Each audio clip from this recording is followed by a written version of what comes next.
हाय सांग माने मु अंजलि आपण मानक पुणी थे स्वागत करुच्ची मोर चटिया मिनी ब्लॉग को। महाशिवरात्रि अनेक अनेक शुभेच्छा और शुभकामना।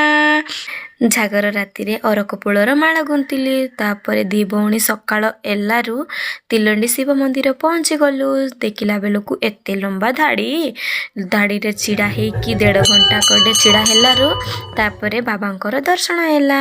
बाबांकर भलरे दर्शन सारिकी तापरे आमे पहुँची गलु माँ पार्वती मंदिर पाखरे एते भिड़ नथिले। तापरे सेठी दीप जालिली हाथ जोड़िकी मुंडिया मारली। तापरे नना कहला अरकपुल माल गुंथी आनीछु बाबा को अर्पण करदे।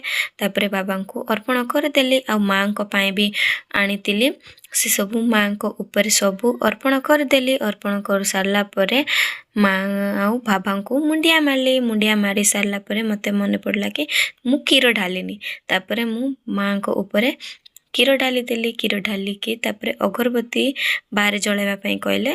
बाहर चौरा पाखरे आसी अगरबत्ती जलई तापरे नंदीर खाना किछि कहि देई पूजा सारला परे देखुछि शिव मंदिर ठारू पार्वती मंदिर जाए लंबा धाड़ी। तापरे 2-3टा फोटो उठेकी दी भौणी पळै आइलु।